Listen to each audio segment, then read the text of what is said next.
Hay lugares en este mundo donde el tiempo no funciona como debería, lugares donde la memoria se rompe, donde la realidad se dobla. En las montañas de Chihuahua existe una cueva que los locales llaman la Boca del Olvido, y tiene ese nombre por una razón aterradora. Desde 1987, más de 30 exploradores han entrado en esa cueva. Todos regresaron, pero ninguno recuerda qué pasó adentro. Y en 2019, 32 años después de la primera desaparición de recuerdos, una cámara fue encontrada en lo más profundo. Lo que contenía esa cámara cambió todo lo que creíamos saber sobre ese lugar. Esta es una historia que desafía la lógica. Una historia donde la verdad estaba grabada en la oscuridad, esperando ser descubierta. El municipio de Urique, en la Sierra Tarahumara de Chihuahua, es un territorio de barrancas infinitas y silencios que pesan. Es tierra rarámuri, donde las montañas guardan secretos que ni siquiera los ancianos se atreven a nombrar. A 4 horas de camino desde el poblado más cercano, escondida entre pinos centenarios y rocas que parecen dientes de algún gigante dormido, se encuentra la entrada a esta cueva. No tiene nombre oficial en los mapas. Los geólogos la catalogan simplemente como Cavidad 47B. Pero para quienes viven en la región, es la Boca del Olvido, y nadie de las comunidades locales se acerca. La cueva fue descubierta oficialmente en 1986 por un equipo de espeleólogos de la Universidad Autónoma de Chihuahua. En ese primer reconocimiento, todo fue normal. Tomaron muestras, fotografiaron formaciones rocosas, midieron profundidades. Catalogaron la cueva como de dificultad media, con aproximadamente 800 metros de galerías exploradas. Nada fuera de lo común, nada que explicara lo que vendría después. Fue en marzo de 1987 cuando todo cambió. Un grupo de 5 exploradores experimentados decidió hacer un mapeo completo de las galerías más profundas. Entraron un sábado por la mañana con equipo de alta calidad, radios de comunicación, provisiones para 2 días. Planeaban acampar dentro, hacer mediciones nocturnas de temperatura y humedad. El equipo estaba liderado por Roberto Salazar, un espeleólogo de 42 años con más de 20 años de experiencia en cuevas de todo México. Con él iban su esposa Clara, geóloga especializada en formaciones kársticas, Miguel Ortega, y su hermano Javier, ambos instructores de montañismo, y una joven bióloga llamada Ana Ruiz, que investigaba ecosistemas subterráneos. Tenían todo bajo control, o eso creían, porque regresaron el domingo por la tarde tal como habían planeado.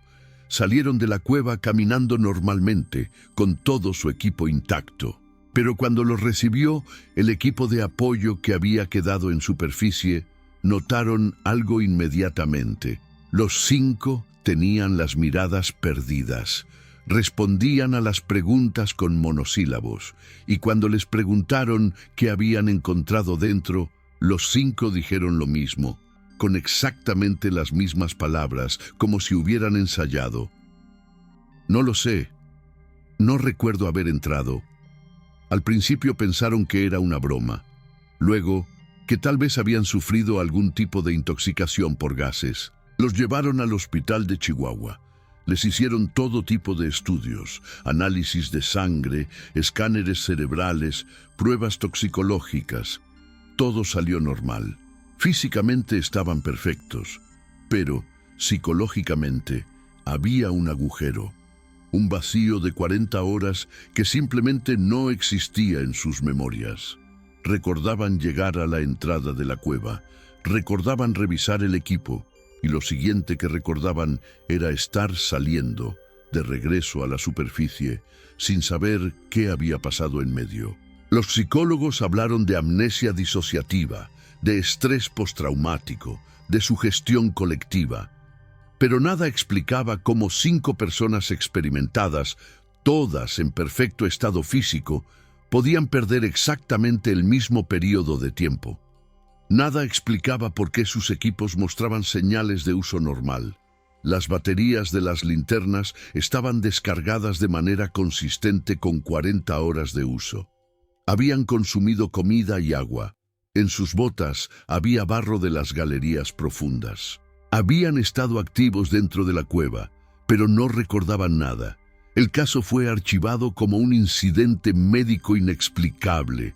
La cueva fue marcada con advertencias, pero como suele pasar con los lugares prohibidos, eso solo atrajo más atención. Y aquí es donde te voy a pedir algo. Si esta historia te está atrapando, si quieres saber qué pasó realmente en esa cueva, suscríbete al canal, porque lo que vamos a descubrir va más allá de lo que cualquier investigación oficial se atrevió a admitir. Durante los siguientes años, otros exploradores intentaron resolver el misterio. En 1989, un equipo de 3 personas entró con cámaras de video y dispositivos de grabación continua. Regresaron 6 horas después, sin recuerdos. Las cámaras no mostraban nada, solo estática y fragmentos incoherentes de paredes de roca. En 1993, un investigador paranormal entró solo, con la intención de pasar una noche completa dentro. Salió al amanecer siguiente, caminando en línea recta hacia la salida, con los ojos abiertos pero sin reconocer a nadie. Tardó 3 días en volver a hablar con coherencia, y cuando lo hizo, solo pudo decir una cosa: hay algo que no quiere ser recordado. Las autoridades finalmente sellaron la entrada en 1995 con una reja metálica y señalamientos de peligro. Pero para entonces, la cueva ya era una leyenda. Los rarámuri de la región contaban historias sobre ese lugar desde mucho antes de que llegaran los exploradores modernos. Decían que era un lugar donde los espíritus lavaban las mentes de quienes se acercaban demasiado. Un lugar donde el mundo de arriba y el mundo de abajo se tocaban, y donde la memoria humana no estaba hecha para funcionar. Pasaron años. La cueva cayó en el olvido para la mayoría. Pero hay personas que nunca dejaron de buscar respuestas. Roberto Salazar, el líder de aquella primera expedición en 1987, dedicó el resto de su vida a investigar lo que le había pasado. Reunió testimonios de todos los que habían entrado. Estudió mapas antiguos, leyendas locales, reportes geológicos. Nunca recuperó sus recuerdos perdidos, pero nunca dejó de intentarlo. Y en 2018, un año antes de morir, Roberto hizo algo que nadie esperaba. Volvió a entrar en la cueva. Esta vez entró solo a los 73 años, con un equipo mínimo y una cámara sujeta a su pecho que grababa continuamente. Dejó instrucciones claras.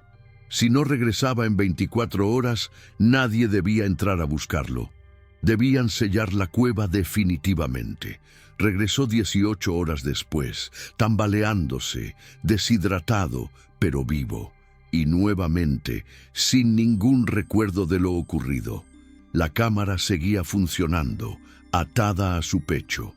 Pero Roberto murió 3 meses después de un paro cardíaco, antes de poder revisar las grabaciones. Y la cámara desapareció entre sus pertenencias, perdida en el caos de la herencia familiar. Hasta que en septiembre de 2019, Clara Salazar, la viuda de Roberto, encontró una caja sellada en el sótano de su casa. Dentro estaba la cámara. Y por primera vez en 32 años, alguien vio lo que realmente pasa dentro de la boca del olvido. La cámara era un modelo resistente, diseñado para condiciones extremas. Cuando Clara la encontró, todavía tenía batería residual y la tarjeta de memoria estaba intacta. Pero Clara no la revisó sola. Llamó a Miguel Ortega, uno de los exploradores originales de 1987, quien ahora tenía 61 años y trabajaba como consultor de seguridad en montañismo. Miguel llegó a la casa de Clara en Chihuahua una tarde de octubre. Conectaron la cámara a un ordenador portátil en el comedor, con las cortinas cerradas, sin saber muy bien qué esperaban encontrar. El archivo de video duraba 16 horas continuas. Comenzaba con Roberto ajustando la cámara en su pecho, verificando el ángulo. Se le veía determinado, sereno. Tenía la mirada de alguien que ha esperado toda su vida por un momento así. Si alguien está viendo esto, decía mirando directamente a la lente, es porque yo ya no pude hacerlo. Lo que sea que encuentres aquí, compártelo. La gente necesita saber que hay cosas que no entendemos y que tal vez no estamos hechos para entender. Los primeros 20 minutos mostraban el descenso inicial, la entrada de la cueva, familiar y amenazante a la vez, tragándose la luz del día. Las formaciones rocosas en la primera galería, estalactitas que parecían colmillos, estalagmitas que crecían como dedos retorcidos desde el suelo. Roberto avanzaba con paso firme, su linterna recortando sombras en las paredes húmedas. El sonido de su respiración era lo único que se escuchaba, amplificado por el eco de la piedra. A los 30 minutos de grabación, Roberto llegó a lo que los mapas antiguos llamaban la Cámara del Silencio, una sala circular de unos 20 metros de diámetro donde el techo subía hasta perderse en la oscuridad. Aquí se detuvo. Aquí, según sus propias notas de investigación, era donde la mayoría de los exploradores reportaban haber perdido sus últimos recuerdos coherentes. Roberto giró lentamente, iluminando las paredes, y entonces la cámara captó algo que hizo que Clara y Miguel se miraran sin poder hablar. En las paredes de esa cámara había marcas. No eran formaciones naturales. Eran símbolos grabados en la roca, cientos de ellos, cubriendo casi toda la superficie visible. Espirales, círculos concéntricos, líneas que se entrelazaban formando patrones imposibles de seguir con la vista. No parecían rarámuri, no parecían de ninguna cultura conocida. Eran antiguos, desgastados por el tiempo, pero todavía visibles bajo la luz de la linterna. Roberto se acercó a uno de los símbolos y pasó la mano sobre él. «Nadie reportó esto antes», susurró. Su voz sonaba extraña en la grabación, como si el eco la distorsionara de maneras que no deberían ser posibles. Nadie mencionó jamás que hubiera símbolos aquí, y entonces hizo algo que Clara y Miguel no esperaban. Roberto sacó una libreta de su mochila y comenzó a dibujar los símbolos, uno por uno, con una precisión casi obsesiva. La cámara continuaba grabando mientras Roberto trabajaba, minuto tras minuto, símbolo tras símbolo. Pero algo comenzó a cambiar. A los 52 minutos de grabación, Roberto dejó de dibujar y se quedó mirando fijamente a la pared. Durante casi 3 minutos no se movió. Solo se le oía respirar cada vez más despacio y entonces, sin girar la cabeza, habló. «No estoy solo aquí». Clara pausó el video. Miguel tenía las manos temblorosas. «¿Quieres seguir?», preguntó Clara. Miguel asintió sin decir nada. Ella presionó play. Roberto comenzó a caminar hacia el fondo de la cámara, donde la oscuridad era tan espesa que la linterna apenas penetraba un par de metros. Se escuchaba un sonido ahora, algo que no había estado antes. Un murmullo bajo, constante, como agua fluyendo muy lejos. Pero no había agua en esa parte de la cueva. Los mapas no mostraban ríos subterráneos. Roberto se detuvo frente a lo que parecía ser una grieta estrecha en la pared del fondo. «Nunca exploramos más allá de este punto», dijo. «Nunca pensamos que hubiera algo aquí». La grieta era apenas lo suficientemente ancha para que una persona pudiera pasar de lado. Roberto apagó su linterna principal y sacó una más pequeña de las que se sujetan a la cabeza. La cámara en su pecho capturaba ahora solo lo que la luz frontal iluminaba. Se deslizó dentro de la grieta. Las paredes de roca raspaban contra el equipo, el sonido amplificado hasta volverse casi insoportable.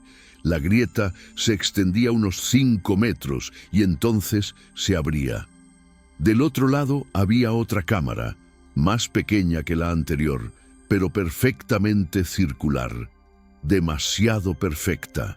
Las paredes eran lisas, como si hubieran sido pulidas, y en el centro de esa cámara había algo que no debería existir. Una estructura. No era natural. Tampoco parecía hecha por manos humanas modernas. Era un círculo de piedras verticales, cada una de aproximadamente 1 metro de altura, dispuestas como un reloj. Y en el centro del círculo había un pozo. Roberto se acercó lentamente. La cámara temblaba ahora, por primera vez mostrando que él también sentía miedo. Se arrodilló junto al borde del pozo y apuntó la luz hacia abajo. No se veía el fondo, solo oscuridad que parecía absorber la luz. Y ese murmullo constante venía de ahí abajo, creciendo en intensidad. «Aquí es donde se pierden los recuerdos», dijo Roberto, y su voz sonaba diferente ahora, más plana, como si estuviera leyendo algo en lugar de pensarlo. «Este es el lugar donde no deberíamos recordar». Sacó una piedra pequeña de su bolsillo y la dejó caer en el pozo. Esperaron. Clara y Miguel contaron mentalmente. 5 segundos, 10, 15. Nunca se escuchó el impacto. La grabación continuaba, pero algo estaba cambiando en la calidad del video. Comenzaban a aparecer distorsiones, píxeles que se reorganizaban formando patrones extraños. Roberto se levantó y comenzó a caminar alrededor del círculo de piedras. En cada una de ellas había grabado el mismo símbolo que aparecía en las paredes de la primera cámara. La espiral. Pero estas espirales parecían brillar levemente como si tuvieran luz propia, aunque eso podría haber sido un efecto de la cámara.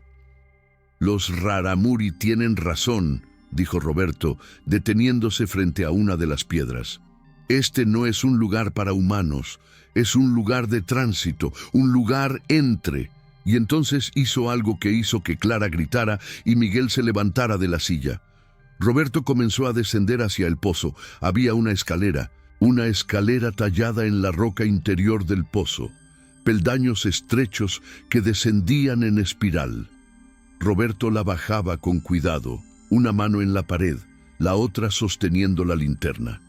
La cámara capturaba las paredes del pozo, y en ellas había más símbolos, más espirales, más patrones que dolían al mirarlos demasiado tiempo. Bajaba y bajaba. La grabación mostraba el contador de profundidad de su altímetro. 10 metros, 20, 30. A los 40 metros de profundidad, Roberto llegó al fondo, y lo que encontró allí no tenía ninguna explicación lógica. El fondo del pozo era una sala pequeña, no más de 3 metros cuadrados, y en esa sala había objetos, mochilas, linternas, equipo de exploración, todo apilado contra una pared. Roberto reconoció algunas de las cosas. «Esta es la mochila de Ana», susurró, tomando una mochila verde que tenía las iniciales AR bordadas. Ella la perdió en 1987. Dijo que la había dejado en la entrada antes de salir. Pero Ana nunca recordó haber bajado a este lugar. Ninguno de ellos lo recordaba, y sin embargo, aquí estaba su mochila, 40 metros bajo tierra, en un lugar que oficialmente nunca había sido explorado. Roberto comenzó a revisar los otros objetos. Había cámaras antiguas, libretas con anotaciones incoherentes, mapas marcados con rutas que no coincidían con la topografía real de la cueva. Y entonces encontró algo que lo hizo quedarse completamente quieto. Una libreta vieja, con las tapas de cuero desgastadas. La abrió con manos temblorosas. La primera página tenía una fecha escrita a mano. Marzo 15, 1987, el día que ellos habían entrado por primera vez. Y debajo, con su propia letra, Roberto leyó en voz alta lo que estaba escrito. «Hemos bajado al pozo. Clara está asustada. Miguel dice que deberíamos volver, pero necesitamos saber qué hay más abajo. Hay otra escalera, desciende más profundo. Vamos a seguir». Roberto cerró la libreta. Miró directo a la cámara. «Escribí esto», dijo. Esto es mi letra, mi libreta, y no recuerdo haberlo escrito. Las distorsiones en el video se intensificaban. La imagen comenzaba a fragmentarse. Roberto se quedó sentado en el fondo de ese pozo durante casi 1 hora, según el contador de la grabación. No hablaba, solo miraba los objetos a su alrededor, como si intentara forzar a su cerebro a recordar algo que se negaba a emerger. La cámara lo captaba todo, cada movimiento, cada respiración pesada, y entonces comenzó a leer en voz alta el resto de esa libreta que había encontrado. Marzo 15, 1987, 11:47 p.m. Hemos descendido 120 metros más. Clara se niega a seguir. Dice que puede escuchar voces. Yo también las escucho, pero no son voces reales. Es como si la roca estuviera hablando. Miguel encontró otra sala. Hay algo tallado en el suelo. Un mapa. No es de esta cueva. Es un mapa de algo más grande. La voz de Roberto temblaba mientras leía. En la grabación se le veía pasar páginas rápidamente, buscando algo específico. Marzo 16, 2:34 a.m. Ana ha desaparecido. No podemos encontrarla. Gritamos su nombre, pero el eco suena mal, como si nuestras voces rebotaran hacia adentro en lugar de hacia afuera. Los hermanos Ortega bajaron más profundo a buscarla. Les dije que volvieran en 30 minutos. Han pasado 2 horas. Clara está llorando. Yo tengo miedo de lo que esto significa. Roberto cerró la libreta con fuerza. Nunca escribí esto, dijo a la cámara, pero su voz sonaba menos convincente ahora. No puedo haber escrito esto. Salimos todos juntos. Todos regresamos. Ana estaba con nosotros cuando salimos. Pero la duda carcomía cada palabra. Guardó la libreta en su mochila y se levantó. Apuntó la linterna hacia el fondo de esa pequeña sala. Y allí, efectivamente, había otra abertura, otra escalera descendiendo. No debería bajar, se dijo a sí mismo. Debería regresar. Debería salir mientras todavía recuerdo quién soy. Pero no regresó. Miguel, viendo el video 32 años después, susurró: «No lo hagas, Roberto, por favor, no lo hagas». Pero Roberto ya lo había hecho. Comenzó a descender nuevamente. Esta escalera era diferente. Los peldaños eran más estrechos, más irregulares. Las paredes brillaban con un limo húmedo que reflejaba la luz de manera extraña. El altímetro seguía contando. 60 metros, 80, 100. La temperatura subía notablemente. Roberto se detuvo para beber agua, su respiración acelerada. La cámara lo mostraba sudando, limpiándose la frente con una manga ya empapada. A los 140 metros de profundidad total, la escalera terminaba en otra sala. Esta era más grande, tal vez del tamaño de un aula pequeña. Y aquí, finalmente, Roberto encontró lo que quizás había estado buscando sin saberlo. En el centro de la sala había 5 personas sentadas en círculo. No se movían. Roberto se acercó lentamente, la luz de su linterna revelándolos uno por uno. No eran personas, eran estatuas, figuras talladas en la misma roca de la cueva, emergiendo del suelo como si siempre hubieran estado allí. Pero estaban talladas con un detalle aterrador. Rostros que parecían casi vivos, manos con líneas de expresión, ropa con pliegues realistas. Y Roberto las reconoció. Se reconoció a sí mismo, reconoció a Clara, a Miguel, a Javier, a Ana. Los 5 exploradores de 1987, tallados en piedra, sentados en círculo mirando hacia el centro donde no había nada. «Esto no es posible», dijo Roberto, y su voz se quebraba ahora. «Esto no puede ser real». Se acercó a la estatua que se parecía a él. La tocó. Era roca sólida, fría, antigua, pero cuando retiró la mano, había dejado una marca en el polvo que cubría la superficie, y debajo del polvo había algo grabado, letras, palabras. Roberto limpió cuidadosamente la superficie de la estatua y leyó lo que decía. Roberto Salazar descendió el 16 de marzo de 1987. No regresó. Las piernas le fallaron. Se dejó caer de rodillas frente a su propia estatua. «No regresé», repitió. «No regresamos». Limpió las otras estatuas, una por una. Todas tenían inscripciones similares, todas con la misma fecha, 16 de marzo de 1987, y todas decían lo mismo. No regresó. La cámara capturaba todo esto con una claridad brutal. Miguel había pausado el video nuevamente. Clara lloraba en silencio. «Pero salimos», decía Miguel. «Yo salí de esa cueva. Estoy aquí. Estoy vivo». Clara lo miraba con ojos que ya sabían la verdad que Miguel todavía se negaba a aceptar. «¿Estás seguro?», preguntó ella. Y Miguel no pudo responder. Reanudaron la reproducción. Roberto se había levantado y caminaba alrededor del círculo de estatuas. La grabación mostraba que había más inscripciones en el suelo, formando un anillo alrededor del grupo. Roberto las leía en voz alta, su voz ahora mecánica, distante. «Aquí yacen los que buscaron demasiado profundo. Aquí permanecen los que olvidaron la luz. Aquí esperan los que regresaron sin regresar». «¿Qué significa esto?», preguntaba Roberto a la nada. «¿Quién talló esto? ¿Cuándo?».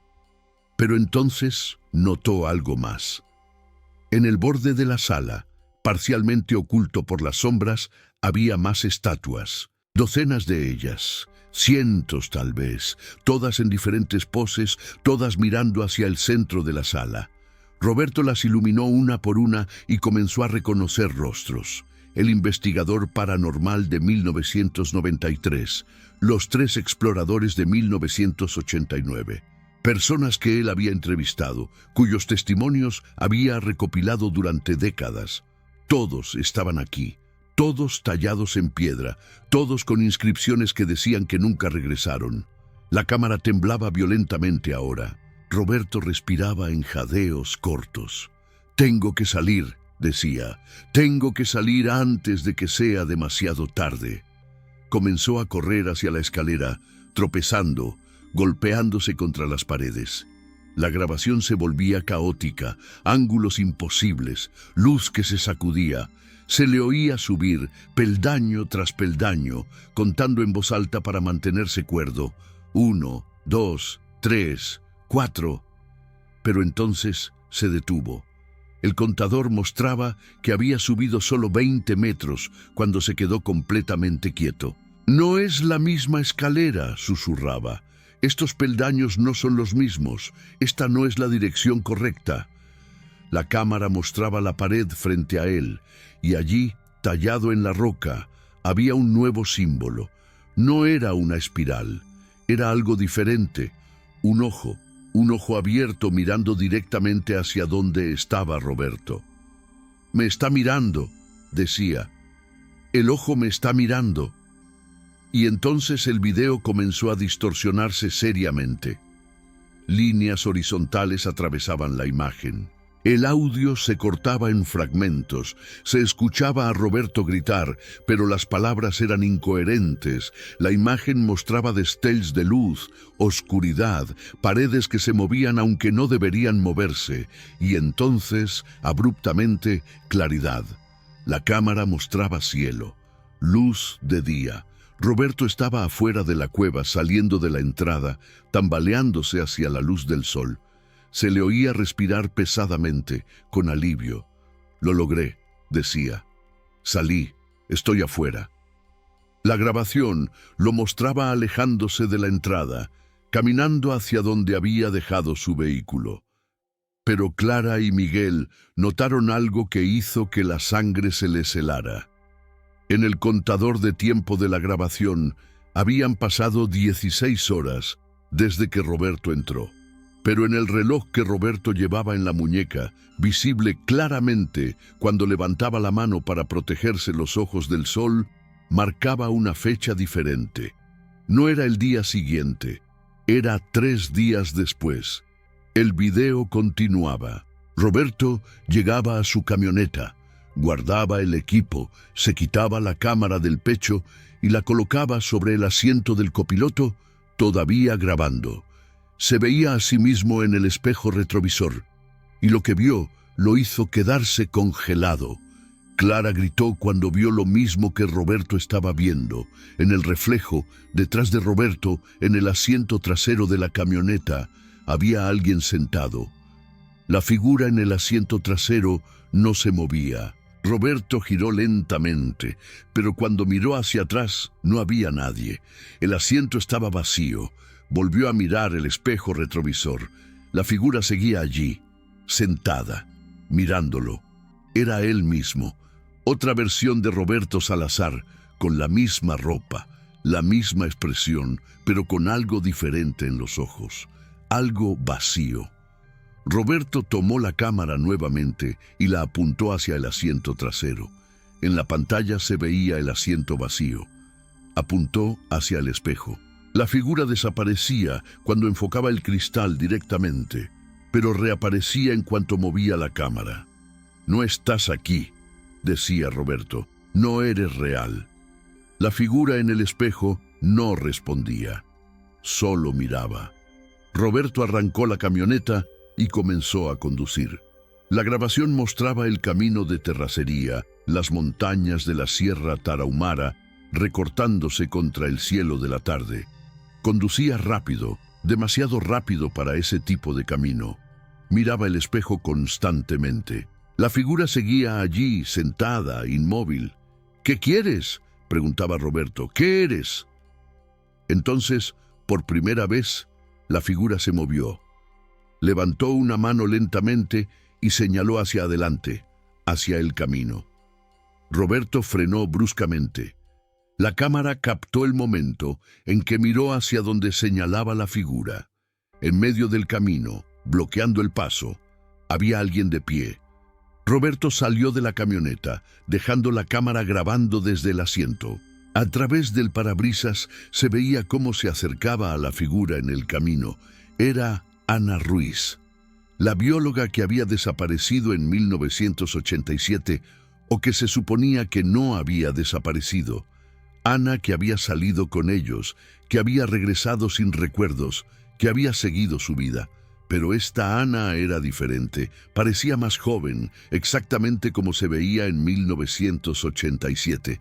Llevaba la misma ropa que usaba el día de la expedición, y cuando Roberto se acercó, ella habló. La cámara apenas captaba el audio, pero se distinguían las palabras. «No deberías haber regresado, Roberto. Ahora ellos saben que recuerdas». «¿Quién es?», preguntaba Roberto. «Ana, ¿qué está pasando? ¿Dónde has estado?». Pero Ana comenzó a caminar hacia atrás, alejándose, y su cuerpo empezaba a volverse transparente, como si estuviera hecha de niebla. «Nunca salimos, Roberto. Los que salieron no somos nosotros. Somos lo que ellos enviaron de regreso. Lo que regresa de la boca del olvido nunca es lo mismo que entró y desapareció. Simplemente dejó de estar allí». Roberto regresó corriendo a la camioneta. La cámara lo mostraba entrando, respirando con dificultad, mirando nuevamente el espejo retrovisor. El asiento trasero seguía vacío. La figura había desaparecido. Condujo en silencio durante el resto del camino, hasta llegar a la ciudad. La grabación terminaba cuando Roberto aparcaba frente a su casa. Tomaba la cámara y la guardaba en una caja de metal que cerró con candado. Lo último que se escuchaba era su voz, hablando directamente a la cámara una última vez. «Si alguien ve esto, si Clara o Miguel ven esto, necesito que sepan algo. No sé si soy el Roberto que entró a esa cueva en 1987 o si soy el que entró en 2018. No sé si alguna vez salí realmente o si todo lo que he vivido estos 30 años ha sido una ilusión creada por lo que sea que vive allá abajo. Pero sí sé esto. Hay algo en esa cueva que toma nuestros recuerdos.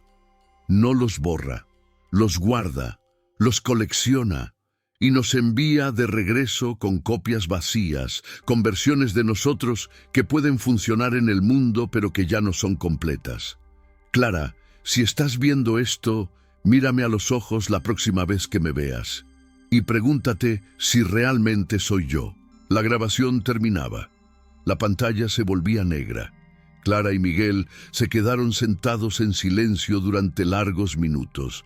Finalmente, Clara habló. Cuando Roberto volvió de su última expedición en 2018, algo había cambiado en él. No podía explicarlo. Era él, pero no era él, y 3 meses después murió. Se volvió hacia Miguel. ¿Tú has sentido eso alguna vez? ¿Como si no fueras completamente tú desde aquel día en 1987? Miguel no respondió inmediatamente. Se levantó, caminó hacia la ventana, miró hacia afuera. «Hay noches en las que sueño con esa cueva», dijo finalmente. «Y en esos sueños estoy todavía allá abajo, y cuando despierto no estoy seguro de qué es el sueño y qué es real». Se volvió hacia Clara. ¿Y si Roberto tenía razón? ¿Y si los que salimos no somos realmente nosotros? Clara no tenía respuesta, pero hizo algo que cambiaría todo. Contactó a Ana Ruiz, quien ahora tenía 63 años y trabajaba como profesora de biología en Monterrey. Le envió el video. Ana lo vio completo, sin pausas, sin apartarse de la pantalla. Y cuando terminó, solo escribió una respuesta. Necesitamos volver. Todos los que entramos en 1987, necesitamos volver a la cueva y recordar qué pasó realmente. Porque Roberto tiene razón. Algo no está bien en nosotros. Algo falta. En enero de 2020, 4 personas se reunieron en Chihuahua. Clara Salazar, Miguel Ortega, Javier Ortega y Ana Ruiz, los únicos sobrevivientes de la expedición de 1987, junto con Roberto, que ya había muerto. Decidieron organizar una última expedición, no para explorar, no para descubrir, sino para recordar, para recuperar lo que fuera que les habían quitado hace 33 años. Pero antes de poder organizar el viaje, algo ocurrió que lo detuvo todo. La cueva fue sellada permanentemente por el gobierno estatal. Toneladas de concreto fueron vertidas en la entrada. La razón oficial fue inestabilidad geológica, riesgo de colapso. Pero ningún estudio geológico respaldaba esa decisión, y el sellado se hizo en menos de 48 horas, sin consultas públicas, sin avisos previos. Los 4 intentaron obtener explicaciones, contactaron autoridades, geólogos, investigadores. Nadie podía darles una razón clara, y entonces Ana recibió una llamada, una voz que no reconoció, desde un número oculto. La voz solo dijo una cosa: lo que está en la cueva debe permanecer en la cueva, lo que regresó debe permanecer afuera. No intenten romper el equilibrio. Y colgó. Hasta el día de hoy, la boca del olvido permanece sellada. Los mapas oficiales ya no la mencionan. Las historias locales han comenzado a olvidarla. Es como si la cueva misma estuviera siendo borrada de la memoria colectiva. Clara, Miguel, Javier y Ana siguen vivos. Siguen con sus vidas normales. Pero ninguno de ellos puede olvidar lo que vieron en ese video. Ninguno puede dejar de preguntarse quiénes son realmente. Y en algún lugar de la Sierra Tarahumara, bajo toneladas de concreto y roca, la cueva sigue ahí, esperando, guardando sus secretos, guardando los recuerdos de todos los que descendieron demasiado profundo, y tal vez, solo tal vez, guardando también a las versiones reales de todas esas personas que creen que regresaron, porque hay una última cosa que no les he contado. Cuando Clara revisó los metadatos del archivo de video de Roberto, encontró algo imposible. La fecha de creación del archivo no era de 2018, era de marzo de 1987. El video que Roberto supuestamente grabó en su última expedición había sido creado 31 años antes, lo que significa que Roberto ya había descendido a ese lugar. Ya había visto las estatuas, ya había grabado todo y luego había olvidado. Había vivido 30 años sin recordar, hasta que algo, por alguna razón, decidió que era momento de que recordara. ¿Qué crees que está realmente en esa cueva? ¿Son entidades que coleccionan memorias? ¿Es un fenómeno geológico que aún no comprendemos? ¿O es algo mucho más perturbador? Un lugar donde el tiempo se rompe y las versiones de nosotros mismos existen simultáneamente en diferentes realidades. Si esta historia te ha hecho pensar, si te ha inquietado tanto como a mí, hay más casos como este que estamos investigando. Suscríbete a Ecos del Silencio y activa las notificaciones, porque la próxima historia que cuente podría ser aún más perturbadora que esta. Y quién sabe, tal vez entre todos podamos encontrar respuestas a lo que realmente sucede en los lugares donde la realidad se quiebra. Comparte este video con alguien que necesite escuchar esta historia. Dale like si crees que hay cosas en este mundo que no estamos destinados a comprender. Y déjame en los comentarios, ¿entrarías a una cueva donde sabes que perderás tus recuerdos? ¿O hay secretos que es mejor dejar enterrados?